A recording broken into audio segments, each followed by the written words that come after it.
Live students, let me know please either the audio video clear. Okay.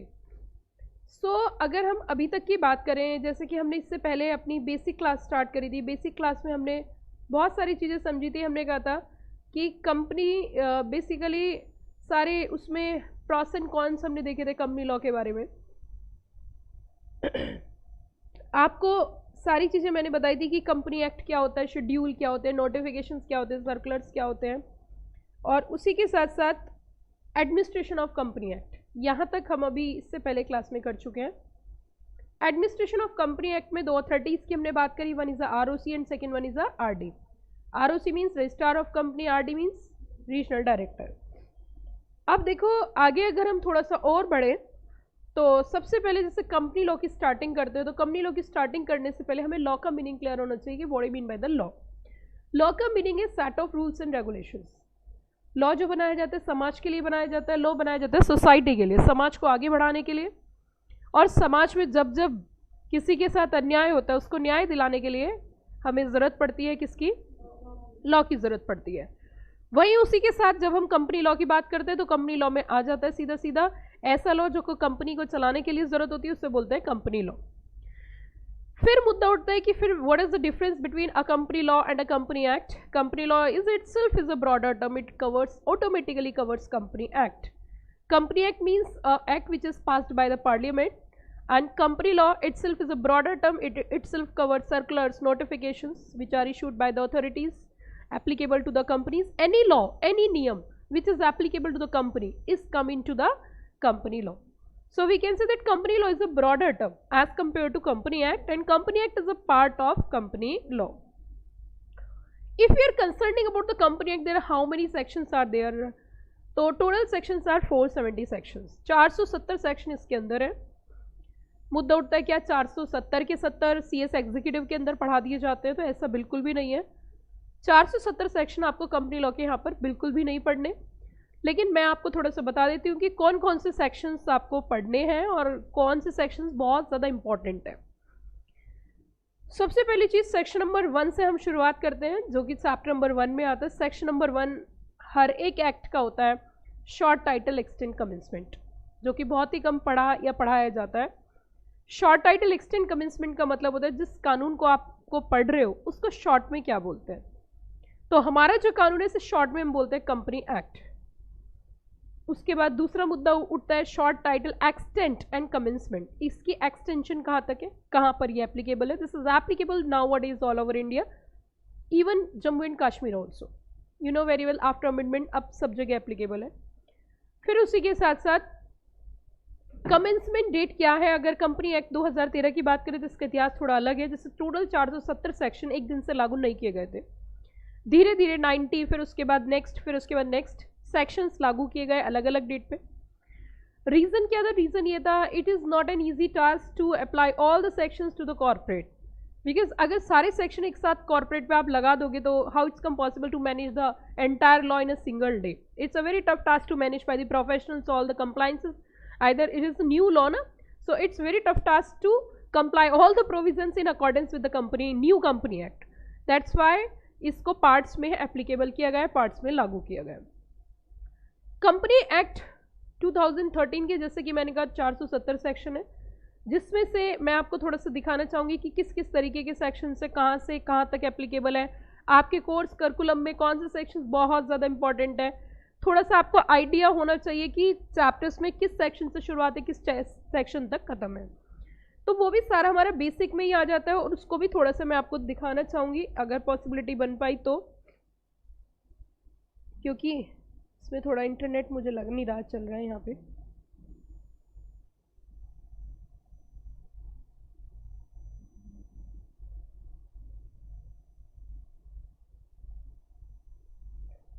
Okay, सो अगर हम बात करें most important sections जो company act के आपको पढ़ने हैं वो कौन कौन से हैं?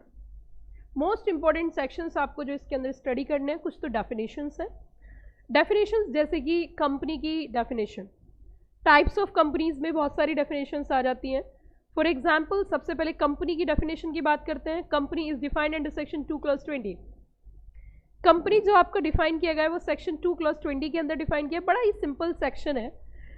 जितनी भी डेफिनेशंस है अप्रॉक्सीमेटली 95 डेफिनेशंस इन कंपनी एक्ट, लगभग 95 डेफिनेशन कंपनी एक्ट के अंदर दी गई हैं। उसी के साथ साथ अगर हम बात करें सेक्शन 2 की, सेक्शन 1 में शॉर्ट टाइटल एक्सटेंड कमेंसमेंट है, सेक्शन 2 के अंदर सारी डेफिनेशंस है। जब भी कभी कंपनी एक्ट के अंदर डेफिनेशन की बात हो, इट्स वेरी सिंपल कि कोई सेक्शन डिफाइन है। मैंने कहा कंपनी कौन से सेक्शन में डिफाइन है, आपने कहा सेक्शन 2 में डिफाइन है। Section 2 is common. सेक्शन 2 के बाद क्लॉज है।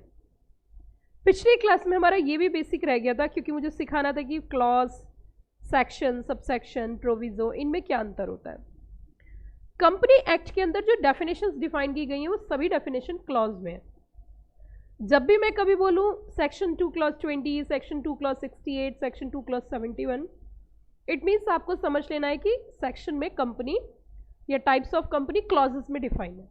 तो सेक्शन 2 क्लॉज 95 तक अगर आप देखोगे तो उसके अंदर सारी डेफिनेशंस दे रखी हैं, चाहे फाइनेंशियल ईयर की हो, चाहे फाइनेंशियल स्टेटमेंट की हो, चाहे बोर्ड ऑफ डायरेक्टर की हो, whatever be the definition is there. Section 2 समझ में आ गया क्या है सेक्शन 2 के अंदर। सेक्शन 3 की बात करते हैं। हालांकि ये संभव नहीं है कि 470 सेक्शन में एक ही दिन में आपको याद करा दूं, पर यह संभव जरूर है कि 10 से 15 सेक्शन आपको एक दिन में याद करा दूं, इट्स पॉसिबल। सेक्शन 2 हमारा यहाँ पे समझ आ जाता है हमें। सेक्शन 2 के अंदर हमारी सभी डेफिनेशंस दी गई हैं। सेक्शन 3 जो कंपनी एक्ट का है उसके अंदर दो बातें लिखी हुई हैं। मैं थोड़ा अलग तरीके से बताती हूँ, मतलब जो लिखा हुआ है उसे नॉर्मल तरीके से बता देती हूँ तो वो समझ में आ जाता, बहुत हार्ड नहीं लगता। सेक्शन 3 में लिखा हुआ है वहाँ पे कि अगर कभी भी कोई कंपनी बनानी है तो सबसे पहली बात कंपनी का ऑब्जेक्ट लॉफुल होना चाहिए। एक बात हुई ना कि कंपनी का ऑब्जेक्ट क्या होना चाहिए, लॉफुल। बड़े आसान तरीके से समझो, क्योंकि अभी कोई चैप्टर मैं नहीं पढ़ा रही हूँ, सिर्फ आपका बेसिक चल रहा है कि कंपनी पता होनी चाहिए कौन से सेक्शन के अंदर, वो सॉरी क्या बोल रही थी मैं आपको, हाँ, सबसे पहली चीज जब भी कभी कंपनी बनाई जाएगी सेक्शन 3 के अंदर लिखा हुआ है कि ऑब्जेक्ट आपका क्या होना चाहिए, लॉफुल ऑब्जेक्ट होना चाहिए। क्योंकि कंपनी लॉफुल ऑब्जेक्ट से चलती है, इसी वजह से कंपनी में एक एडवांटेज होती है सेपरेट लीगल एंटिटी की। सेपरेट लीगल एंटिटी अपने आप एक एडवांटेजियस फीचर है कंपनी की, और वो फीचर इसलिए दी जाती है क्योंकि आप लॉफुल ऑब्जेक्ट के थ्रू कंपनी चला रहे हो। वहीं अगर एक तरीके से सेपरेट लीगल एंटिटी को हम छत्र छाया की तरह बोल सकते हैं कि एक छत्र छाया की तरह काम करती है। कि छत्र छाया कैसे, कि छाते की तरह काम करती है। कि छाता कैसे, कि प्रोटेक्शन करती है। जो लोग कंपनी से जुड़े हुए हैं, जो कंपनी को चला रहे हैं, इन फ्यूचर अगर उन्हें लॉसेस भी हो जाते हैं, कंपनी को लॉसेस हो जाते हैं, तो उन्हें कोई दिक्कत नहीं है, क्योंकि उनकी लायबिलिटी लिमिटेड है। कंपनी की और कंपनी को चलाने वाले लोगों की जो एंटिटी है वो सेपरेट है, तो इसे सेपरेट लीगल एंटिटी बोला जाता है। वहीं अगर ऑब्जेक्ट अनलॉफुल हो जाए, तो अगर ऑब्जेक्ट अनलॉफुल हो जाता है तो ऐसी स्थिति में मजा आए तो वाह वाह जरूर करना, अगर मजा आए तो वाह वाह करना, नहीं आए तो मत करना, ठीक है। कि अगर सेक्शन 3 क्या कह रहा है, देखो नॉर्मल तरीके से समझो, ऐसे समझो ही मत कि तुम पढ़ाई कर रहे हो, आम तरीके से, आसान तरीके से। सेक्शन 3 ने कहा कंपनी बनानी है कि हाँ जी बनानी है, लॉफुल ऑब्जेक्ट होना चाहिए। कि हमें क्या फायदा होगा, कि सेपरेट लीगल एंटिटी।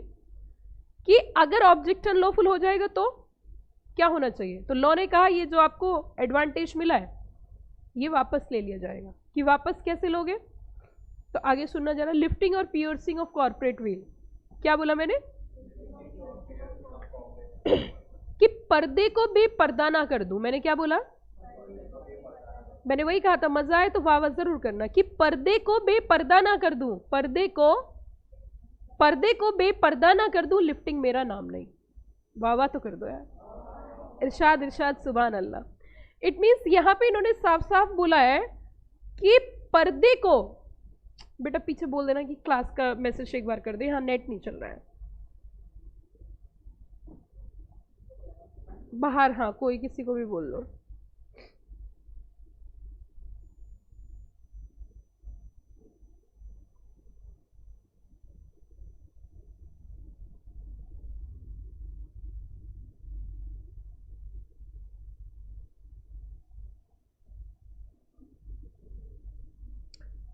नहीं नहीं, क्लास का मैसेज आना है बस।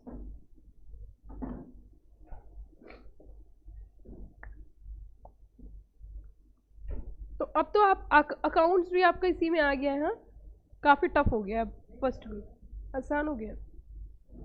अच्छा, आप तो अकाउंट्स वो एंट्री जुगाड़ वाली एंट्री वाले हो ना? ओके, बहुत अच्छे बहुत अच्छे। भाई हम कैसे कह दें आसान हो गया है, क्योंकि अकाउंट्स अगर इतना ही अच्छा होता तो यहाँ थोड़ी होते।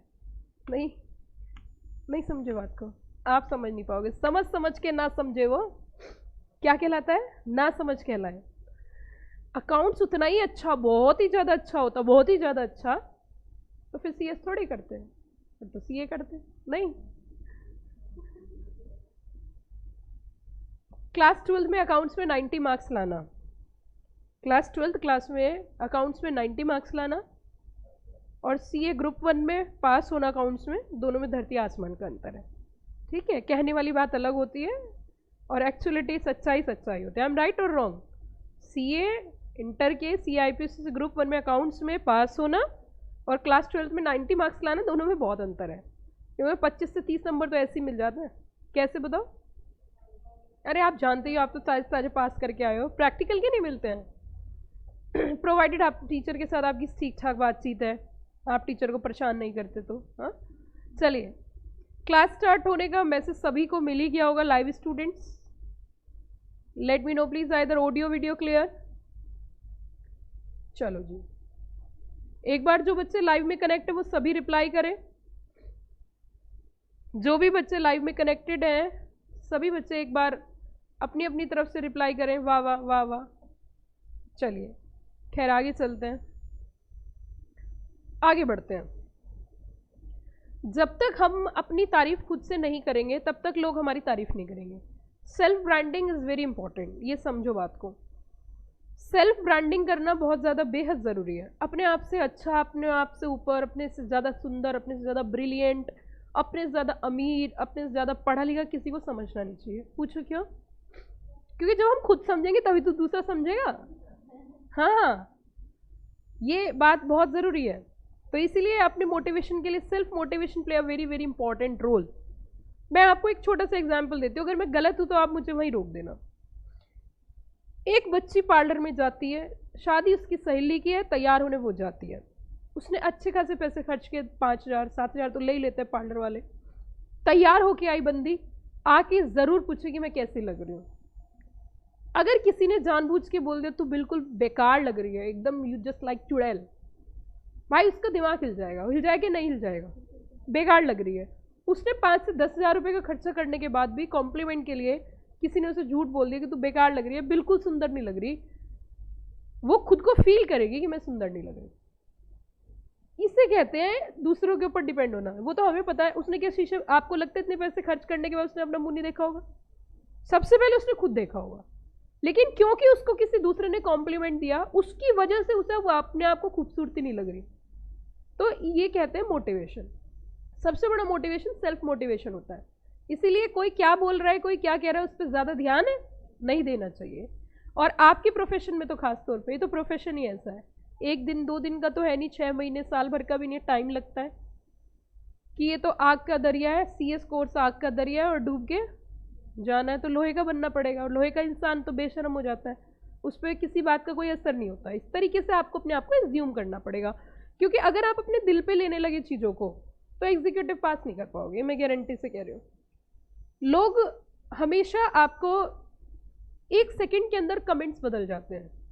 अगर आप पास हो गए तो आप पढ़ने वाले बच्चे हो, और पढ़ने के बाद आप पास नहीं हुआ तो आप पढ़ने वाले बच्चे नहीं हो। ये आपको पता है कि आप पढ़े या नहीं पढ़े। That is very important. Your life is your life. तो ये चीज़ें कुछ ऐसे ज़िंदगी में खुश रहने के कुछ तरीके होते हैं। वो तरीके जिससे आ गए वो ज़िंदगी में खुश है, और जिसके पास वो तरीके नहीं वो हमेशा दुखी रहेगा। दुखी कैसे रहेगा? वो हमेशा अपने आप को दूसरों से कंपेयर करता है।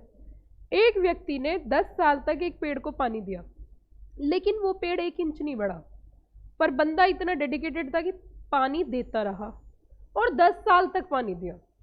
और 10 साल के बाद उस पेड़ की जो ग्रोथ हुई है ना, वो ऑसम थी कि बराबर के जितने पेड़ थे उनसे 4 टाइम्स ज़्यादा। तो हमें खुद नहीं पता होता कि हमारी तरक्की कब, कहाँ, किस समय, किस व्यक्ति को किक मिल जाए। यस और नो? तो किक तक काम तो करना चाहिए, नहीं करना चाहिए? लेकिन बहुत सारे लोग तो किक का वेट ही नहीं करते, वो तो बस दुखी रहते हैं, इसके पास ये, उसके पास वो, मेरे पास क्या। अरे आपके पास जो है वो बहुत ज़्यादा है। सबसे ज़्यादा जरूरी होती है बेसिक थिंग्स लाइक टाइम पे खाना मिल जाए, टाइम पे सोना मिल जाए, टाइम पे कपड़े मिल जाए, ये बेसिक नेसेसिटी है। इसके बाद तो कोई लिमिट ही नहीं है कोई लिमिट? आप अगर ये सोचो मुझे इससे बड़ा बनना है तो आपसे बड़े बहुत है, आप ये सोचो कि हम इससे छोटे हैं तो आपसे छोटे बहुत हैं, तो उसके बाद तो देखो अंबानी भी एक लिमिट नहीं है। तो मेन चीज है सेल्फ सेटिस्फैक्शन। जिस व्यक्ति के पास सेल्फ सेटिस्फैक्शन नहीं होता उसके पास कुछ नहीं होता। एक रिक्शा चलाने, एक छोटे से व्यक्ति से भी हमें सीख लेनी चाहिए। मैं एक दिन ड्राइव करके आ रही थी, मेरे आगे एक इलेक्ट्रिक रिक्शा चलाने वाला बंदा, इलेक्ट्रिक रिक्शा थी उसके पास, आप समझ सकते हो कितनी कीमत होती है। उसने उस इलेक्ट्रिक रिक्शा को इतने सुंदर तरीके से सजवा रखा था, उस पर ग्रीन ग्रास लगवा रखी थी, उसमें म्यूजिक सिस्टम लगा हुआ था, उसके पीछे लिखा हुआ था बुरी नजर वाले तेरा मुंह काला, और पता नहीं क्या लिखवा रखा था, सनम हम तो तेरे, ऐसे करके कुछ बहुत अच्छा सा कोटेशन लगवा रखा था, और उसके अंदर गाने बजा रखे थे, और उस रिक्शा को बड़े ही मजे से वो चला रहा था। वो कितना खुश इंसान था, वो इतना खुश इंसान था कि शायद कोई ऑडी, BMW, जैगवार इनमें बैठ के भी ना हो सकता है वो मीटिंग के लिए लेट हो रहा हो, फ्रस्ट्रेट हो रहा हो, उसे पता ही ना हो मेरे गाड़ी के अंदर स्टीरियो है भी या नहीं भी। तो मजा या एंजॉयमेंट कभी ना तो पैसे से आता है ना किसी के और से आता है, वो अपने सेल्फ से आता है, सेल्फ मोटिवेशन से आता है। तो इसीलिए हम जो भी हैं, जैसे भी हैं, खुश होने चाहिए। That's very very important. हम जो है उसमें खुश हैं, हमें जो आगे बढ़ना है उसके लिए प्रयास है, that's very important. Got the point everybody? So हम यहाँ पे बात कर रहे थे, मैंने आपको बताया कि 470 सेक्शन का जिक्र तो हम पहली क्लास में नहीं कर सकते, बट कुछ सेक्शंस हम समझ सकते हैं और कुछ सेक्शंस की हम सीरीज समझ सकते हैं। हमने कहा सेक्शन नंबर 1 जो है वो सभी कानून का एक ही जैसा सेक्शन होता है, जिसे शॉर्ट टाइटल एक्सटेंड कमेंसमेंट बोलते हैं। कुछ भी लिखने की जरूरत नहीं, सब कुछ मैंने लिख रखा है, एक एक चीज लिखी हुई है, बस आपको समझना है। Section 1 is a common section for all the acts, not even company act. Section 2 definitions है।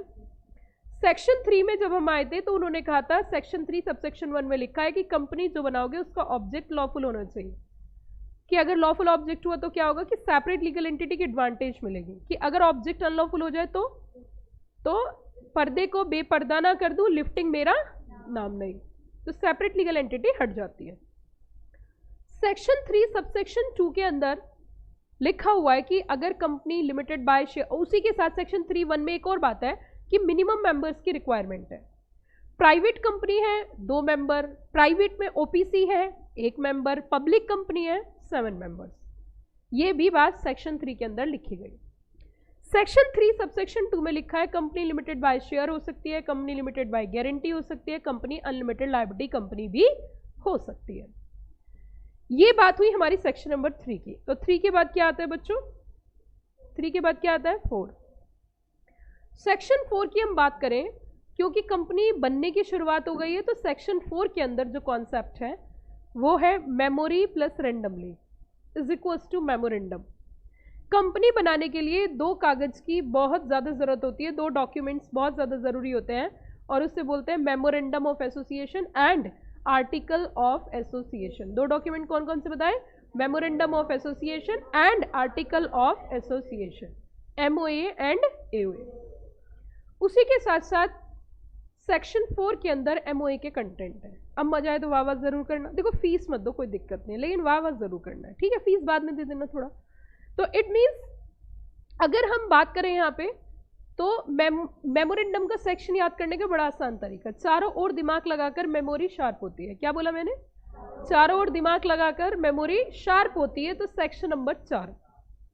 अब आगे सुनो, जहां जहां, मेरे साथ साथ बोलना, जहां जहां तू होगा मेरा साया तेरे साथ होगा, जहां जहां तू होगा, आगे आगे MOA होगा और पीछे पीछे AOA होगा। अब तो वाह वाह कर दो, सुभान अल्लाह सुभान अल्लाह, इरशाद। इट मीन्स जहां जहां तू होगा मेरा साया तेरे साथ होगा, आगे आगे MOA होगा और पीछे पीछे AOA होगा। तो section number 4 and section number 5। तो आपको ये बात तो क्लियर होगी कि सेक्शन नंबर 4 के अंदर MOA, सेक्शन नंबर 5 के अंदर AOA है। अब थोड़ा सा और आगे बढ़े। हाँ जी, सेक्शन 3 के अंदर एक तो मिनिमम मेंबर्स की रिक्वायरमेंट है, एक है कंपनी लिमिटेड बाय शेयर हो सकती है, कंपनी लिमिटेड बाय गारंटी हो सकती है, अनलिमिटेड लायबिलिटी कंपनी भी हो सकती है। बस ये बात लिखी हुई है। अभी हालांकि मैं सेक्शन नहीं पढ़ा रही, मैं तो बेसिक बातें कर रही हूँ, चर्चा कर रही हूँ, कंपनी लॉ पर चर्चा, ठीक है, बेसिक कॉन्सेप्ट्स। ओके, चैप्टर जब मैं पढ़ाऊंगी तब आपको बताऊंगी। अब आगे हम चले अगले सेक्शन की ओर चलते हैं। 5 के बाद क्या आता है भैया? अच्छा 6 आता है, ठीक है। सेक्शन 6 देखो क्या कह रहा है। सेक्शन 6 कह रहा है आग लगा दूंगा। मैंने कहा है कि हाँ, सेक्शन 6 ने कहा मैं आग लगा दूंगा। मैंने कहा जी क्यों? कंपनी एक्ट कह रहा है इस बात को। क्या कह रहा है? अब कुछ बच्चे डर के बेचारे हैं ना, डरने की बात नहीं है। सेक्शन 6 कह रहा है जी मैं आग लगा दूंगा। हमने कहा जी क्यों?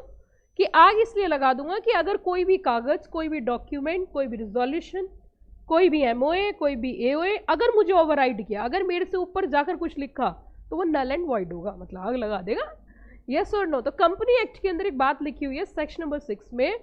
सेक्शन 6 में कंपनी एक्ट की तानाशाही है, या हम बोल सकते हैं लॉ की लैंग्वेज में ओवरराइडिंग इफेक्ट।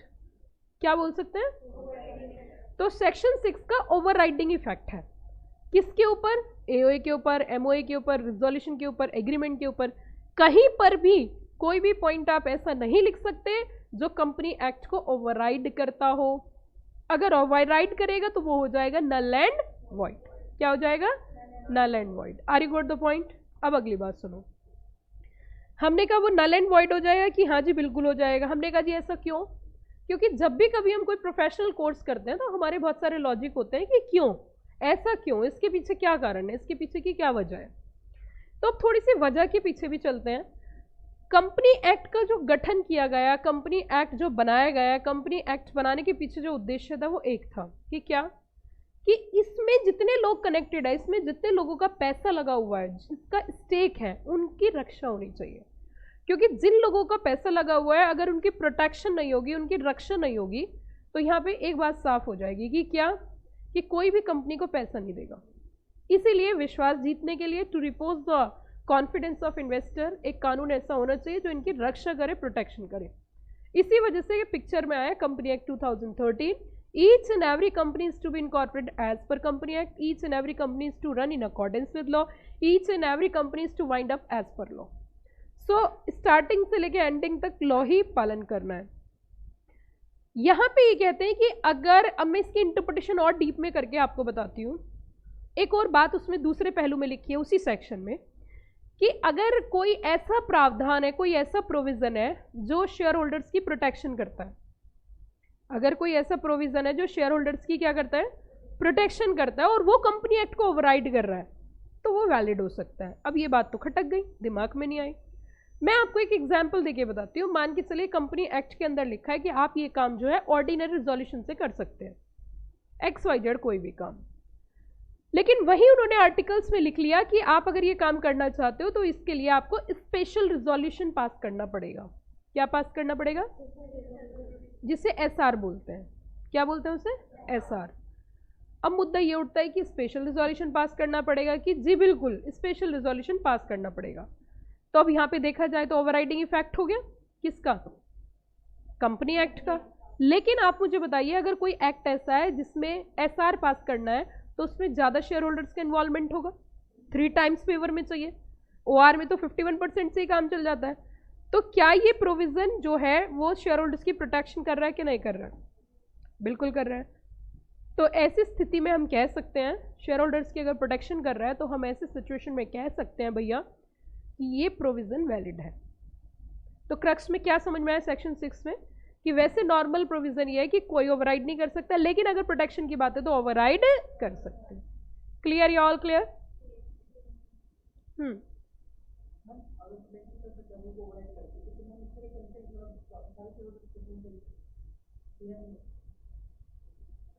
अब आगे चलते हैं। अब ये था सेक्शन 6, और अगर सेक्शन 7 में आपको अच्छा लगे और मजा आए तो करना क्या है, वाह वाह। तो सेक्शन 7 आप सभी बच्चे जानते हो कंपनी का बर्थ कैसे होता है, लॉ से। तो कंपनी की डेथ भी कैसे होगी? कोई नेचुरल पर्सन आए, कोई नेचुरल पर्सन जाए, कोई नेचुरल पर्सन जिए, कोई नेचुरल पर्सन मरे। कंपनी की सेहत पे कोई असर, कंपनी तो लाइफ लॉन्ग चलने वाली है।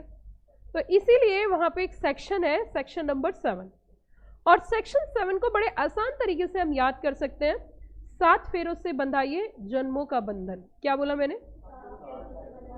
अब तो वाह वाह कर दो, इरशाद इरशाद सुभान अल्लाह। देखो कुछ बच्चों ने पहले से ही वाह वाह कर दी लाइव में। 7 फेरों से बंधाइए जन्मों का बंधन, ये कहता है कि एक बार कंपनी का अगर बर्थ हुआ है लॉ से, तो डेथ भी कैसे होगी? लॉ से। तो ये लंबे टाइम तक चलने वाला है। तो सेक्शन 7 के अंदर आप अगर देखोगे तो उसके अंदर कंपनी को बनाने का पूरा प्रोसेस दिया है, ठीक है। तो that is the process of incorporation, process of incorporation. अब अगले सेक्शन में भी अगर मजा आए तो वाह वाह जरूर करना है। Got the point? सेक्शन 7 तक याद हो गए, इवन सेक्शन भी याद हो गए होंगे। सेक्शन 8 की ओर बढ़ते हैं। सेक्शन 8 है नॉन प्रॉफिट ऑर्गेनाइजेशन जी, एनजीओ या एनपीओ आप बोल सकते हो। सेक्शन 8 स्वर्ग का गेट। कोई भी व्यक्ति समाज सेवा क्यों करता है? स्वर्ग में जाने के लिए। तो सेक्शन 8 खोलता है स्वर्ग का गेट। तो सेक्शन नंबर 8, इरशाद इरशाद सुभान अल्लाह। तो अब आपको कंपनी लॉ कैसा लगा? अच्छा है ना? कौन कहता है कंपनी लॉ टफ है? कंपनी लॉ नहीं, कोई भी एक्ट टफ नहीं है अगर उसे सही तरीके से पढ़ा जाए। तो हमने यहाँ पे बात करी सेक्शन 1 की, हमने यहाँ पे बात करी सेक्शन 2 की, हमने यहाँ पे बात करी सेक्शन 3 की, हमने यहाँ पे बात करी सेक्शन 4 की, हमने यहाँ पे बात करी सेक्शन 5 की, हमने यहाँ पे बात करी सेक्शन 6 की, हमने यहाँ पे बात करी सेक्शन 7, 8। इस तरीके से आपके टोटल 470 सेक्शन है। पढ़ने को हम और भी बहुत सारे सेक्शन पढ़ सकते हैं, लेकिन मैंने आपको बताया कि किस तरीके से चीज़ें पढ़नी होती हैं। अब हम थोड़ा सा आगे चले तो यहाँ पे इन्होंने कहा जी कुछ कंपनीज रूल्स भी होते हैं। क्या आप रूल्स के बारे में जानते हो? रूल्स क्या होते हैं? What I mean by the company rules? Rules हमने बहुत अच्छे से पढ़ा है कि rules are made by the central government, and central government को पावर मिली है कंपनी एक्ट के अंदर, पार्लियामेंट ने दिए कि भैया जब आपको जरूरत हो तो आप इस तरीके के नियम बना सकते हो। फिर हमने यहाँ पे बात करी नोटिफिकेशंस की। नोटिफिकेशन एक माध्यम है जिसके थ्रू नोटिफिकेशन ऑफिशियल गैजेट में पब्लिश करके नियम लाया जाता है। सर्कुलर्स क्लैरिफिकेटरी इश्यूज के लिए। अब यहाँ पे अमेंडमेंट की बात करते हैं। अमेंडमेंट को हिंदी में संशोधन बोलते हैं, चेंजेस बोलते हैं। इतना नया सा कानून 2013 में आया हुआ, इतने सारे अमेंडमेंट, इसकी वजह क्या है? तो वजह की अगर मैं बात बताऊं तो सबसे पहली बार 2013 में जब कंपनी एक्ट आया तो मुझे बड़ी खुशी भी हुई थी और बहुत दुख भी हुआ था। पूछो दुख क्यों हुआ? क्योंकि भैया जैसे तैसे रटा था कंपनी एक्ट 1956, सारे सेक्शन लगभग याद हुए थे, उतनी देर में कंपनी एक्ट 2013 आ गया। तो दुख इस चीज़ का हुआ कि रट रटाए सेक्शन चले गए, और खुशी इस चीज़ की हुई कुछ नया पढ़ने को मिलेगा, काम मिल गया नया। आप जानते हो शादी से पहले वैसे भी इंसान कितना ही फ्री होता है ना? तो उसके पास काम कुछ होता नहीं है, पढ़ाने के अलावा मेरे पास कोई काम नहीं था, सिर्फ पढ़ाने का ही काम था। तो मुझे एक नया काम भी मिल गया कि चलो कंपनी एक्ट 2013 आया तो पढ़ने के लिए कुछ नई चीज़ें मिलेंगी। तो इट मीन्स 2013 में एक्ट आया, उसके बाद ठीक 2015 में इसमें अमेंडमेंट आया, कंपनी अमेंडमेंट एक्ट 2015। अब इसका लॉजिक क्या था, इसका रीज़न क्या था, इसकी वजह क्या थी? इसकी वजह सिर्फ तुम हो कि तुम कौन, ये वजह सिर्फ ये है, ranking and ease of doing business. अब आपके लिए हो सकता है ये शब्द बहुत नया हो, ease of doing business. Are you hear this word? Current affairs में पढ़ा है कुछ कुछ, ठीक है। ईज ऑफ डूइंग बिजनेस ये पता होना चाहिए, क्योंकि यही एक वजह है जिसकी वजह से इतने सारे चेंजेस हुए हैं। ईज ऑफ डूइंग बिजनेस का मतलब क्या है कि बिजनेस को आसान तरीके से करना। देखो ये वो चीजें हैं, जब तक किसी सब्जेक्ट का बेसिक क्लियर नहीं होगा आपको सब्जेक्ट समझ नहीं आ सकता। बेसिक स्ट्रांग हो जाएगा, सब्जेक्ट समझ में आ जाएगा, कंपनी लो समझ में आ गया, सेटिंग अप अपने आप समझ में आ जाएगा। और जीआईजीएल सब कुछ है ही अलग, तो वो तो एक अलग कॉन्सेप्ट हो गया, लेकिन बेस आपका स्ट्रांग होना चाहिए। हमने कहा कि there are so many amendments are there, it's a very lengthy list, amendment 2015, 17, XYZ।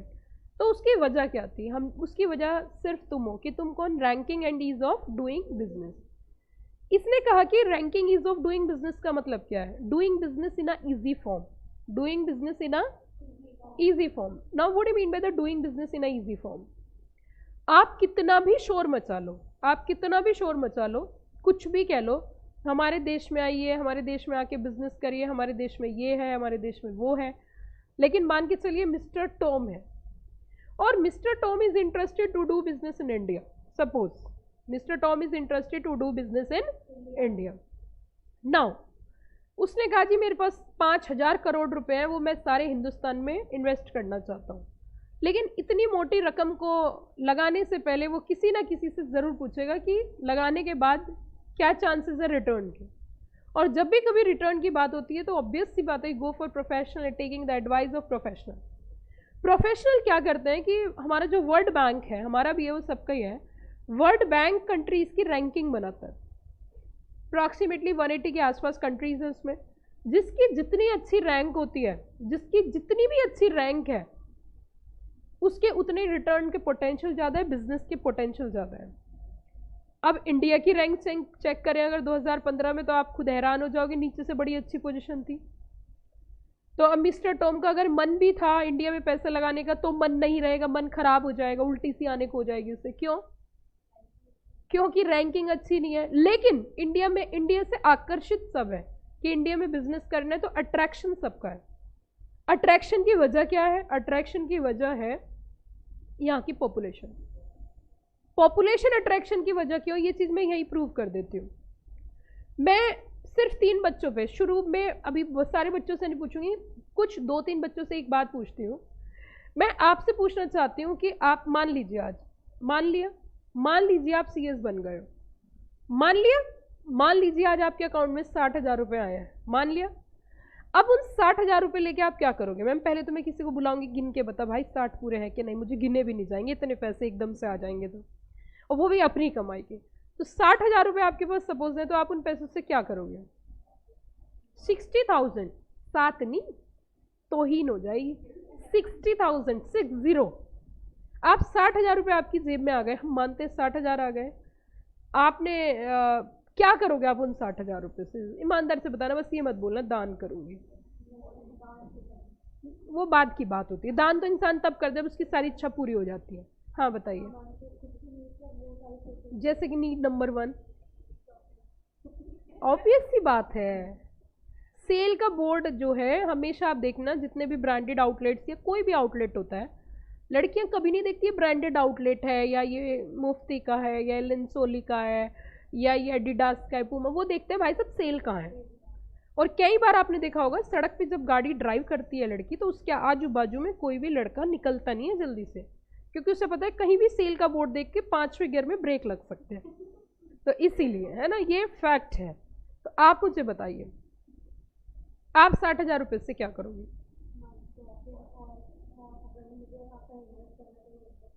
Okay, मतलब फर्स्ट प्रायोरिटी इज शॉपिंग। आप क्या करोगे? ईमानदारी से बताना, झूठ मत बोलना, कब काट लेगा।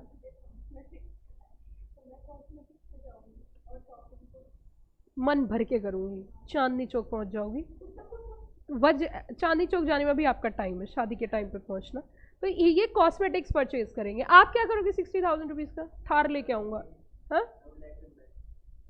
पैसा इन्वेस्ट कर दोगे।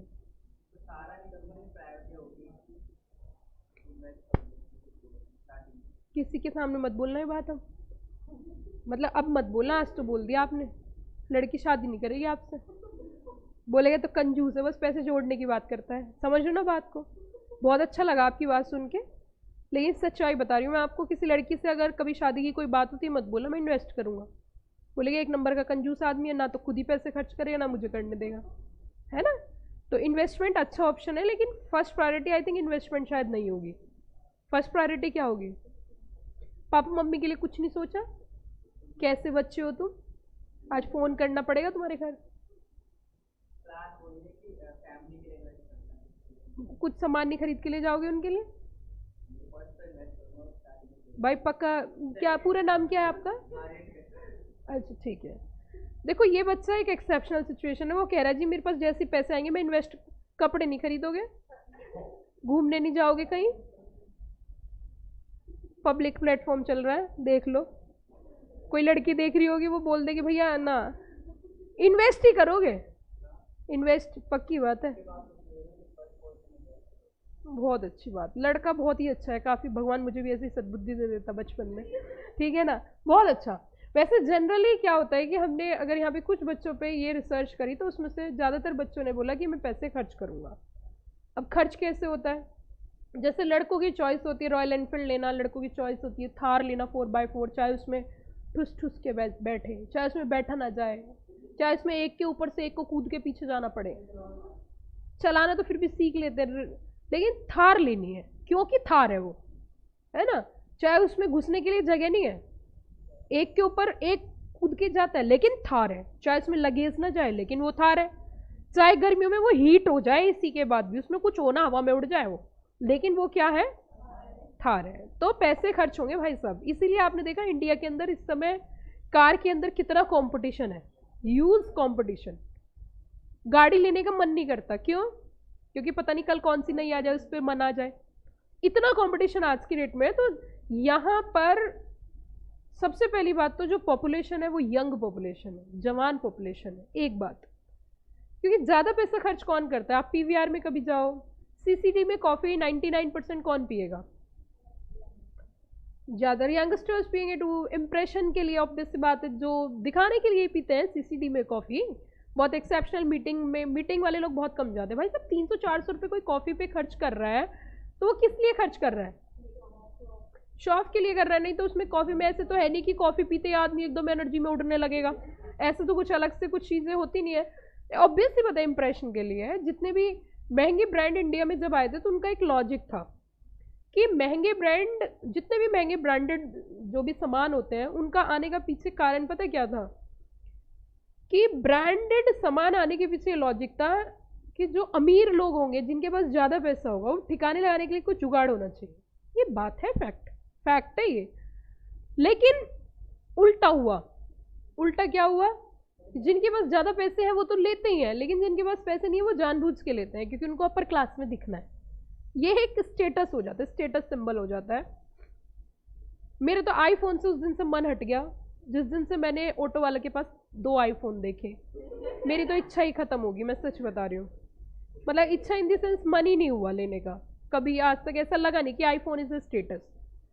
स्टेटस इंसान का अपना पर्सनल स्टेटस होना चाहिए, मुझे ऐसा, मैं इसमें बहुत ज़्यादा बिलीव करती हूँ। इंडिया में खैर बहुत ज़्यादा हवाबाजी होती है, लेकिन आजकल छोटे छोटे कॉलेज में जो बच्चे पढ़ने जाते हैं उनके पास फ़ोन देखो आप, भाई सब देखते ही रह जाओगे। पहली ख्वाहिश फ़ोन होती है ना। वो बात लाए मेट्रो में खो जाए, पर उनका फ़ोन खोता कभी नहीं है, फ़ोन नहीं खोता उनका। हाँ, ऑब्वियस सी बात है। तो इसीलिए इंडिया जो है वो सबसे बड़ी चॉइस होती है इन्वेस्टमेंट करने की। जैसे कि बच्चों की चॉइस होती है, बहुत सारी ख्वाहिशें होती हैं, उसी के साथ जब घर में कुछ शादी होती है तो उस समय जितना जोड़ा हुआ पैसा है वो सब लगा दिया जाता है मैरिज के टाइम पे। तो यहाँ पे कुछ भी खरीदोगे तो ऑब्वियस सी बात है बिजनेस तो बढ़ेगा ही, चाहे कपड़े हो, खाने की सामान हो, फेस्टिवल्स प्रोग्राम हो, मैरिज फंक्शंस हो, कार की बात हो, XYZ, हमेशा पैसे की जरूरत पड़ेगी। अब पैसे की जरूरत पड़े बिजनेस जहाँ वहाँ पे, क्योंकि पॉपुलेशन बैक टू बैक बहुत ज़्यादा है, तो हर एक बिजनेस क्या हो जाता है, सक्सेसफुल हो जाता है। इसीलिए इंडिया की मार्केट जो है वो एक अट्रैक्शन है सभी का कि हम यहाँ पे आके बिजनेस करें, लेकिन मजबूरी की वजह से बिजनेस नहीं कर पा रहे थे। क्यों? क्योंकि यहाँ की रैंकिंग अच्छी नहीं थी। अब क्या ऑप्शन है आगे कि अब आगे क्या करना चाहिए? अगला ऑप्शन ये है, मैंने अभी आपको स्टार्ट नहीं किया, types of company, companies defined 2 clause 20, private company 268। Private company पढ़ने में 1 घंटा 15 मिनट लगेंगी पूरी, जब मैं प्राइवेट कंपनी पढ़ाऊंगी, लेकिन मुझे ऐसा लगता है कि अभी आप उस लायक नहीं हो कि मैं आपको डायरेक्ट प्राइवेट कंपनी पढ़ाऊँ। तो अब यहाँ पे सबसे पहले लॉजिक सामने ये आया कि आप ये बताइए ये रैंकिंग इंप्रूव कैसे हो, इसके ऊपर ध्यान दिया जाए। इसके ऊपर ध्यान देने के लिए सबसे पहली चीज होती है कि कुछ ये जो रैंकिंग बनती है 10 टॉपिक्स के बेसिस पर होती है, उन 10 के 10 मुद्दों को फोकस किया जाए, उनमें इंप्रूवमेंट किया जाए, उनमें काम किया जाए। जैसे पहला पॉइंट आपको बताएं, स्टार्टिंग अ बिजनेस। सिंगापुर की बात करें, वहां पे एक दिन में कंपनी बन के स्टार्ट हो जाती है। इंडिया की बात करें अगर पहले की, तो भूल जाओ, 8 दिन 10 दिन 15 दिन लगते हैं। लेकिन आज की डेट की बात करें, even a single day you can start their own company. The reason is very clear, उसके लिए काम किए गए। काम किस तरीके से किए गए? काम कुछ इस तरीके से किए गए कि पहले मैं आपको लॉजिक बता रही हूँ, क्योंकि मुझे तो पूरा ही कंपनी एक्ट आता है, तो मैं आपको बिल्कुल परफेक्ट तरीके से कनेक्ट कर सकती हूँ कि काम ये किया गया, गुड़गांव मानेसर में एक सेंटर बनाया गया। ऑल ओवर इंडिया कोई भी प्रोफेशनल जब कंपनी इनकॉर्पोरेट करेगा तो वो सारा सिर्फ वहाँ पे गुड़गांव मानेसर में सिर्फ ऑफिस में कंपनी इनकॉर्पोरेशन का काम होता है, और कोई काम है ही नहीं। तो ऑल ओवर इंडिया अगर कंपनी इनकॉर्पोरेशन का कोई भी काम होगा वहां पे जाएगा तो उससे क्या होगा कि प्रोसेस जल्दी होगी। आज कंपनी के लिए डॉक्यूमेंट्स फाइल करें, आज ही फटाफट से प्रोसेस हो गई। तो इसकी वजह से हमारे यहाँ पे भी कंपनी जल्दी बनने लगी। एक और चीज़, आगे चल के सब चीज़ें पढ़ोगे। एक और चीज़, पहले क्या था हमारे यहाँ पे सिस्टम था कि पहले नेम अप्रूव कराओ, फिर नेम का वेट करो, फिर उसके बाद फर्दर डॉक्यूमेंटेशन फाइल करो, फिर उसके बाद सर्टिफिकेट आएगा, वेट करो। और उसके बाद कंपनी बनने के बाद भी पैन का रजिस्ट्रेशन कराओ, कंपनी का पैन नंबर लो, कंपनी का टेन नंबर लो, कंपनी का प्रोविडेंट फंड का रजिस्ट्रेशन कराओ, और कंपनी का जीएसटी रजिस्ट्रेशन कराओ। There are so many formalities are there, it's a very lengthy list of formality. धीरे धीरे एकदम से तो कुछ नहीं हुआ, 2015 से अमेंडमेंट स्टार्ट हो गया और अभी पिछले साल तक अभी तक भी अमेंडमेंट चल रहे हैं। इन्होंने कहा एक काम करते हैं, एक ऐसा सिस्टम बनाते हैं एक ही फॉर्म से सारे काम हो जाए, और एक ही फॉर्म से सारे काम होते हैं, उससे बोलते हैं स्पाइस प्लस एजाइल प्रो। ये एक ऐसा फॉर्म है, उसमें अलग अलग पार्ट दे रखे हैं, पार्ट ए पार्ट बी, कि आपका नाम भी अप्रूव हो जाएगा। नाम, खाली नाम अप्रूव कराना चाहते हो पार्ट ए में जाओ, नाम अप्रूव हो के साथ साथ डायरेक्ट कंपनी भी बनाना चाहते हो, दोनों पार्ट फुल कर दो, फिल करके फाइल कर दो।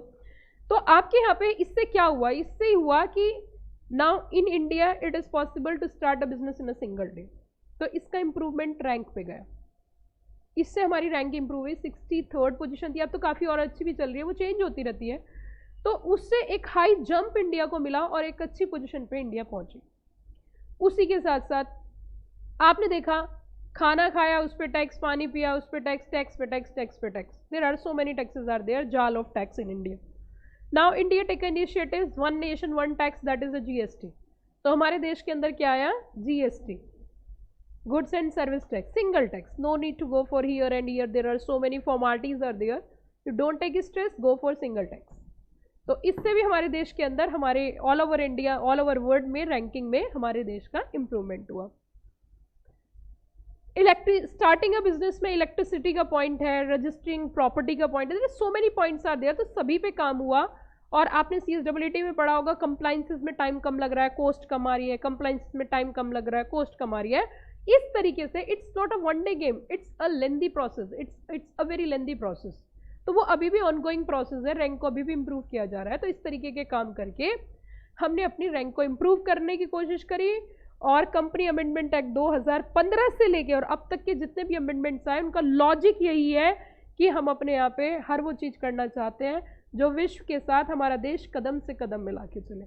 Are you got the point? I think so concept is clear. Why there are so many, even a new act, बहुत आनंद फानंद में एक्ट आया। अब मैं इसका कुछ एग्जाम्पल भी आपको देके बता ही देती हूँ। कंपनी एक्ट 2013 में आया जी, प्राइवेट कंपनी को कम से कम 1 लाख की कैपिटल चाहिए स्टार्ट करने के लिए बिजनेस, पब्लिक कंपनी को 5 लाख की। कंपनी एक्ट 1956 के जो प्रोविजन थे वो भी वही थे, 1 लाख और 5 लाख। अब मुद्दा ये उठता है कि 1 लाख और 5 लाख के जो प्रोविजंस थे, तो कंपनी एक्ट 2013 में भी वो है, तो तुमने चेंज क्या किया कि कुछ नहीं, तो 2015 में आए से खत्म करो।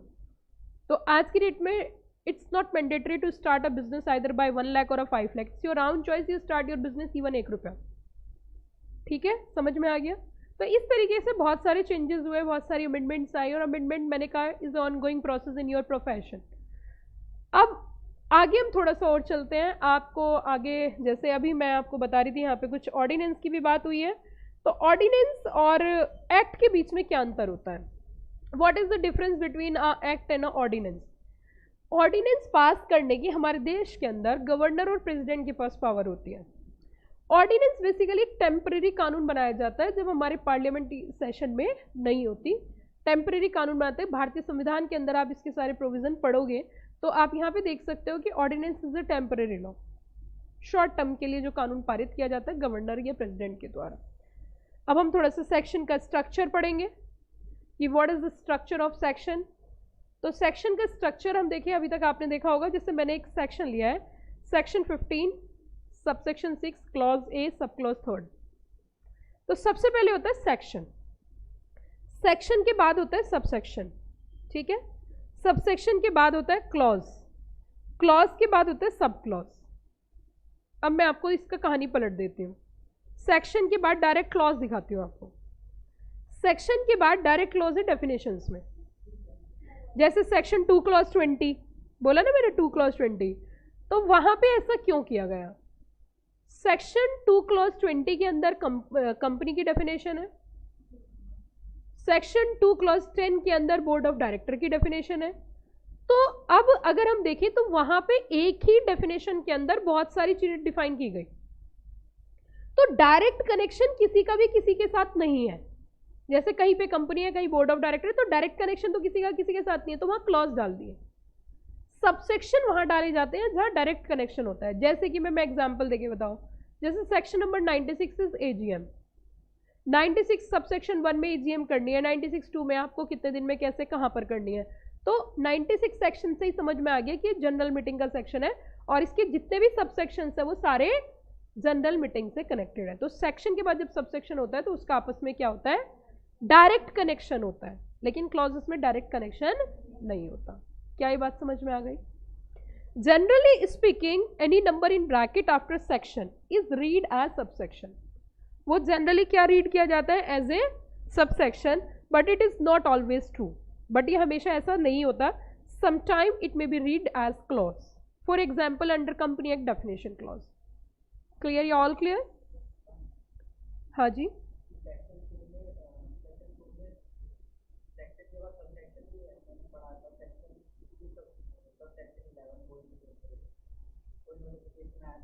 सेक्शन नहीं है, वो क्लॉज है। Section 2 clause 11, clause 11। वो मैं डेफिनेशन आपको अभी दिखा देती है। अगर मेरा नेट यहाँ पे आज पता नहीं क्या इशू आ रहा है, इसमें नेट क्यों नहीं चल रहा है, वो आप मुझे दिखा देना, मैं फिर बता दूंगी आपको।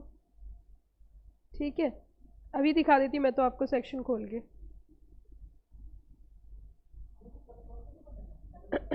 हाँ,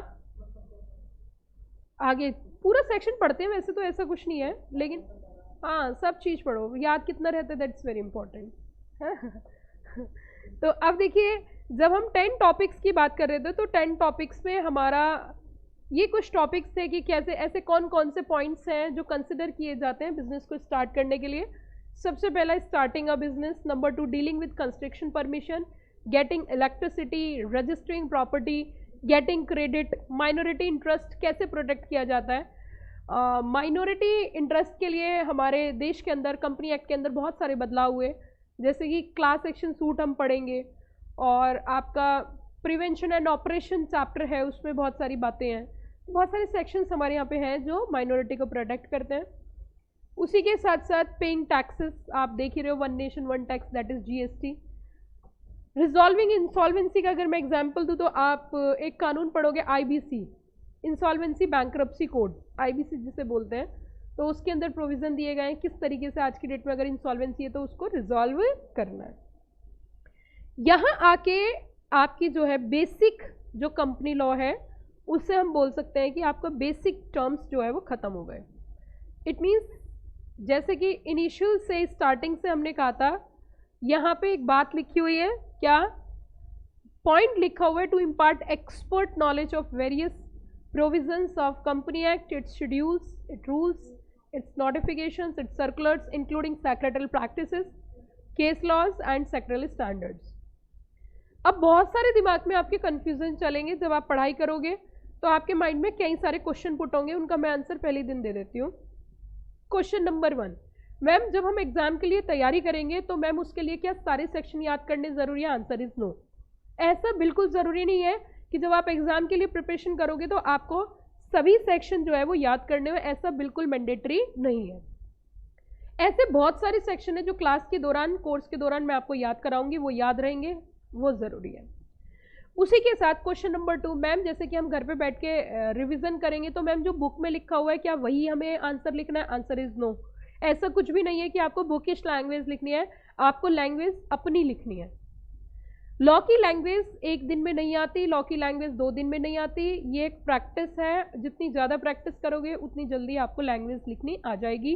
पहले दिन लिखना स्टार्ट करोगे आपके पास वर्ड्स की बहुत कमी होगी, लेकिन जब 1 महीना लगातार क्वेश्चन के आंसर्स लिखोगे आपको आ जाएगी।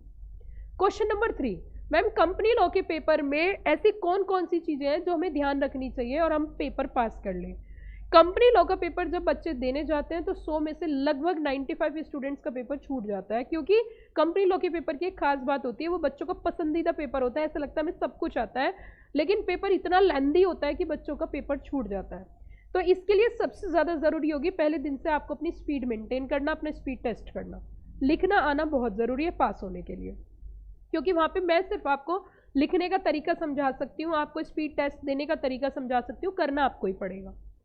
उसी के साथ साथ मैम एक ये बताइए कि जैसे कंपनी लॉ का पेपर होगा तो इसमें दूसरे पेपर से कितना हटके ये होगा।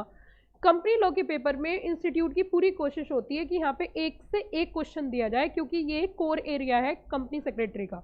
तो यहाँ पेपर आप ऐसा नहीं समझ सकते बिल्कुल जीरो पेपर आ जाएगा और आप हीरो बन जाओगे, ऐसा बिल्कुल भी नहीं है।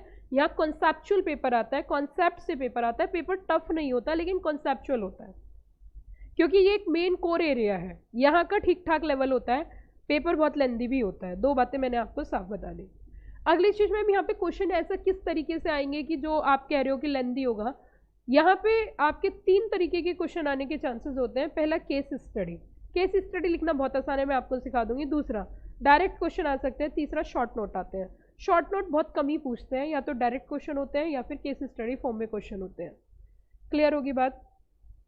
अगर कोई बच्चा बहुत ग्रुप तैयार कर रहा है तो वो अगर ये सोच रहा हो कंपनी लॉ के अंदर 90 मार्क्स लाऊंगा, तो ये हवाबाजी छोड़ दे, क्योंकि 90 नंबर लाना कंपनी लॉ में, मैं ऐसे नहीं कह रही कि आ नहीं सकते, लेकिन इतना भी आसान नहीं है। प्रैक्टिकल सी बात है, बच्चों को पढ़ा रहे हो, समझा रहे हो, सब चीज़ें सही हैं, लेकिन जीआईजीएल में बहुत अच्छा स्कोर करना बड़ा आसान है। आपका कंपनी अकाउंट्स में स्कोर करना बहुत आसान है। कंपनी लॉ में बहुत ज़्यादा स्कोर करना इतना आसान नहीं है आपको, लेकिन पता होगा, पढ़ा हुआ होगा, तब भी स्कोर कर सकते हो। 60 मार्क्स, 60, 65 भी आ सकते हैं, 70 भी आने को 90 भी आ सकते हैं। लेकिन हमें एक पूरे ग्रुप में एक पेपर ऐसा लेके चलना पड़ेगा जिसमें हमारी एग्जाम्शन हो। दूसरे ग्रुप में भी हमें कुछ पेपर ऐसे लेके चलने पड़ेंगे जिसमें एग्जाम्शन हो। बिना एग्जाम्शन के बोथ ग्रुप क्लियर करना बहुत मुश्किल काम है। एग्जाम्शन लेके अगर चलोगे तो उसके लिए आपकी स्टडी जो है वो टू द पॉइंट होनी चाहिए, आपकी प्रैक्टिस ऑनगोइंग होनी चाहिए, आपकी क्लासेस लेने की कॉन्टिन्यूटी बहुत अच्छी होनी चाहिए। क्योंकि यहाँ पे जब बैच स्टार्ट होता है, फर्स्ट मंथ सभी बच्चे आते हैं, सेकंड मंथ सभी बच्चे आते हैं, थर्ड मंथ में उनको कुछ कुछ होने लगता है, कुछ कुछ होता है, फोर्थ मंथ में और ज़्यादा कुछ कुछ होता है, 5वें महीने में सोचते हैं मैम क्लास ले नहीं ले, एग्जाम्स दें या नहीं दे, डायलेमा हो जाता है और प्रेशर आ जाता है, बीकॉम के एग्जाम आ जाते हैं। देयर आर सो मेनी बहानाज are there, it's very lengthy list, ठीक है ना। बहुत सारे बहाने बच्चों के सामने होते हैं पेपर ना देने के। इस प्रोफेशन में सबसे खास बात यह है, यहाँ पे वही व्यक्ति, वही बच्चा कामयाब है जिसके पास कॉन्टिन्यूटी है, जो अपने काम के प्रति ईमानदार है। हमें हमेशा अपने काम के प्रति ईमानदारी दिखानी चाहिए। जो भी व्यक्ति अपने प्रोफेशन, अपने काम के प्रति, अपने काम को ही प्रेम समझता है, अपने काम में ही डूबा रहता है, उसको सफलता ज़रूर मिलती है। हमेशा ये सोच के चले it's a formality, it's a formality, तो लाइफ आपके साथ फॉर्मेलिटी कर देगी। आपको चीटिंग नहीं करनी है, आपको अपने काम के साथ ईमानदारी दिखानी है, चाहे आपको कोई देख रहा है नहीं देख रहा है, आपको जो पढ़ना है सेल्फ पढ़ना है। हम भगवान से यही प्रार्थना करते हैं, इन बच्चों के साथ हम जुड़े हैं, भगवान हमें इतनी शक्ति, क्षमता, इतनी एनर्जी, इस तरीके की स्थिति हमारे बनाए रखे ताकि हम इन बच्चों के साथ कॉन्टिन्यूस पढ़ाते रहें। कुछ ऐसे सिचुएशंस क्रिएट ना हो कि हम इन बच्चों को अपना बेस्ट ना दे सकें। हम भी भगवान से यही प्रार्थना करते हैं जब भी कोई बैच स्टार्ट करते हैं कि हमें इस तरीके का हमारा स्वास्थ्य रखे, इस तरीके की हमारी स्थिति रखे कि हम अपनी बेस्ट दे सकें। इसके बावजूद भी आपको भी अपने प्रयास यही रखने हैं कि जो भी पढ़ाया जाए उसको घर पे जाके रिवाइज करना है, आगे जो पढ़ना है उसके लिए भी तैयार होना है। टाइम देना पड़ेगा, बिना टाइम के प्रोफेशन ऐसा नहीं हो सकता, बिना टाइम के आप कहीं भी पास नहीं हो सकते, चाहे कैसे भी पढ़ो। इस कोर्स में सबसे ज़्यादा डिमांड होती है समय की, पैसे की ज़रूरत नहीं होती। Got the point. अभी अगर हम सब्जेक्ट की बात करें तो ये बेसिक जो है यहाँ पे आके हमारा पूरे तरीके